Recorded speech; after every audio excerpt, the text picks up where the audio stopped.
purpose I of think it. some of the phenomena should be dismissed.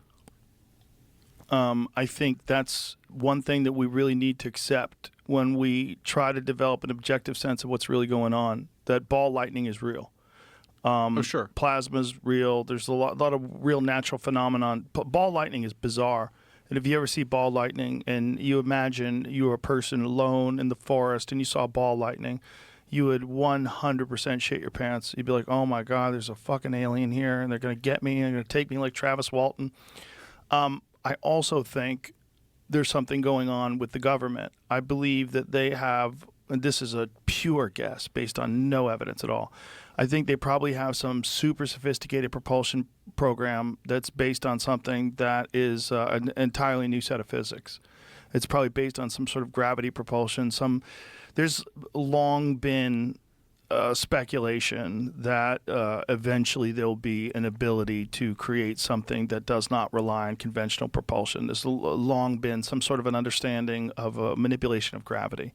In fact, there was an article, like some science journal from like 1957, that was talking about the new wave of gravity devices. They're going to start coming. It's going to be gravity planes, and we're not going to use propulsion anymore.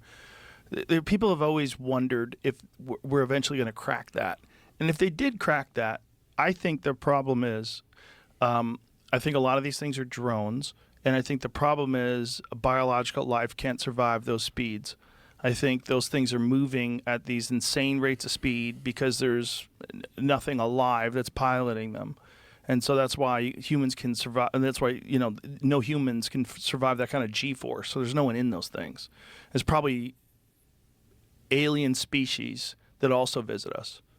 I don't think that's outside the realm of possibility either. I think all those things are happening. I think that one has been documented clearly throughout human history, that there's been these experiences, and you've got to chalk some of them up to bullshit, lies, hysteria. There's a lot of, but there's too many that are too similar. And I'm in the middle of Jacques Vallée's book. Have you read any of his stuff? I've read almost all of it. I'm in the middle of it's called Dimensions. That's what it is. And that's that there's a trinity of books. Yeah, there. Yeah. Apparently, I didn't know that when I picked this one up. But Dimensions is one of the things that he does in the book is he has eyewitness accounts of UFO events throughout history, like going back into the 1700s. Right. And they're like uniform. Yes. They're fascinating. And he also makes this argument that there's a cultural context as to what people see, and that a lot of these people that live in Ireland, they see, leprechauns and elves and fairies, Yeah.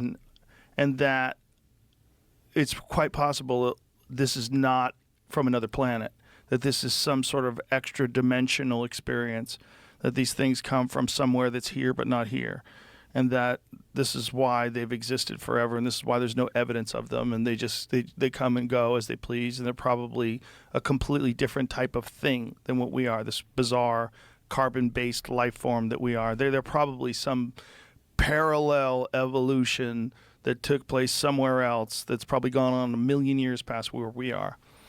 Or that's just guessing. Who knows what it is. But there's something else to it. There's some sort of a spiritual element to it. It's not as simple as a metal ship comes from another place and lands here. But I also think the metal ship coming from another place might be real too.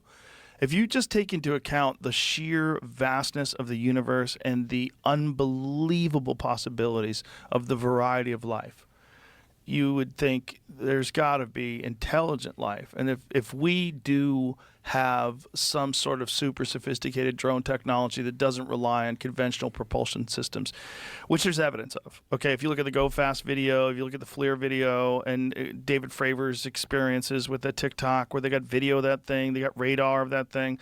So we know something can move that way that fast. Something can. You would think that if that's here, and it is real, and there's video footage of it, so we know that a real phenomena took place.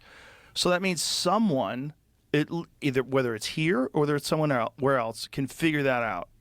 So now we know that can be done. So if that can be done today in 2024, and back then it was 2004, which encountered that, who knows if it's ours or from another planet or whatever the fuck it is. It was a thing that existed that an intelligent creature had created. It just makes sense that the sky is littered with that. Probably littered. There's probably millions and millions and millions of planets that have intelligent life on them. And a bunch of them probably are capable of interstellar travel. And probably a bunch of them aren't even biological anymore.